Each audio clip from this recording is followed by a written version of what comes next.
Well, as a young girl, I really discovered the power of creativity. At a very early age, I realized that words sort of failed me. I wasn't able to use words in a way that I could really express what I felt in my heart. So I started painting and drawing and finding that I could express the things I wanted to say and through those mediums. And my grandmom also taught me how to knit at a very early age, and my mom taught me to embroider. So I'd always drawn on those creative endeavors, really from the time I was about 6 years old. And as I grew up and went on to school, I studied art, but I also had a lot of interest in psychology. So I combined my two interests and received my master's in creative arts therapies. I became an art therapist, and I began working with lots of folks who, too, could not find their way with words. Words were simply not enough for them either. Of course, there are many ways to express ourselves. Words are just one, but there are a lot of nonverbal ways that really are great tools for folks.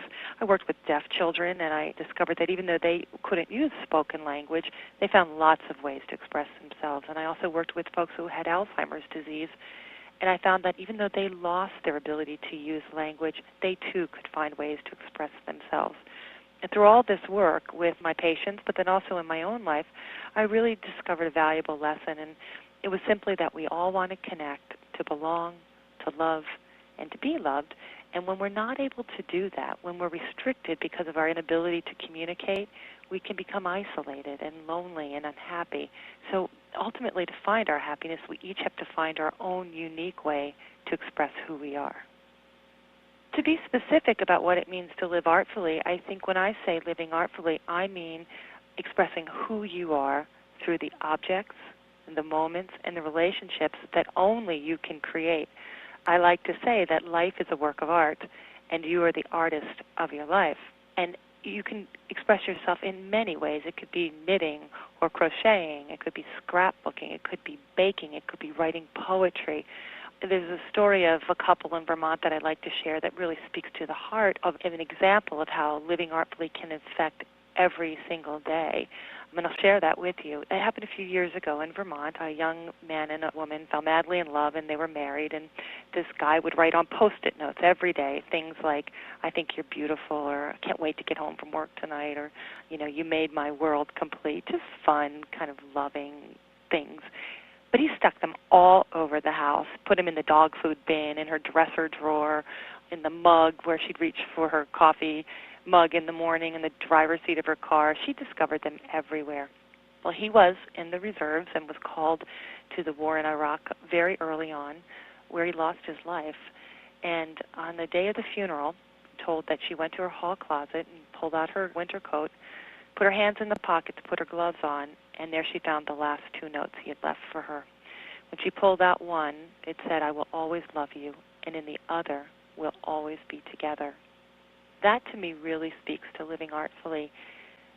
You never know when you're going to touch someone with the ways in which you've expressed your concern or your love, but you always do. It's one of those beautiful things about creativity and communication.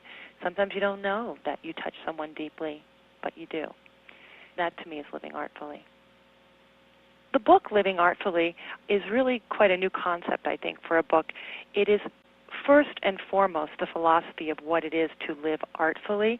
Although it has many, many artful ideas and suggestions, it's not a real how-to book. It's almost like a why-do book. There are so many people, millions of people around this country are reaching for creative endeavors. I mean, they're scrapbooking, they're crocheting, they're knitting, they're baking, more than ever. And to these folks, you have to look and say that there's a creative movement afloat, and nobody's really given it a name. This book gives it a name. It's Living Artfully. I think there's a revolution of creativity happening. When I say living artfully, we look at the word living, which simply means to make life, and of course artfully, where we're showing and sharing so many stories in this book of how people uniquely, authentically, originally, and with heart bring themselves to the idea of living and to the goal of living. So this book differs in that way. It shares and validates the importance, not just because it's a hobby or it's a pastime, but that these creative endeavors are necessary, important, and valid for this very turbulent time we're living in. In fact, it's a response to that. And secondly, to keep doing it, because it really will make a difference in not only your life, but the life of your friends and your family and also your community. And then it shares lovely stories and inspirational stories of the way people are living artfully.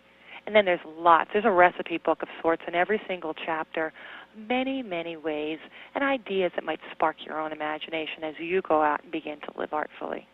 One of the things that I write in the book is a fun story about a woman who was about to celebrate her 50th birthday, and what she wanted was to get to know her family better. She'd said they'd moved all over the country, and they drifted apart, like so many of our families have, and she had a great idea. What she did was and anybody can do this, it's a very simple thing, she created a little box with questions on them, like 25 different questions, things like, what is your greatest strength? Who would play you in the movie of your life? That kind of thing. If you were stranded on an island, who would you want to be there with you? Things she wanted to know about her family, things that she thought might spark a new conversation. Throughout that dinner, everyone picked a question out of the box, and they answered it. And she said that nobody remembers at all what they ate for dinner, but they remember the stories that they shared, a lot of laughter and a few tears, and she got what she wanted for her birthday. She got to know her family better just by doing the simple question game.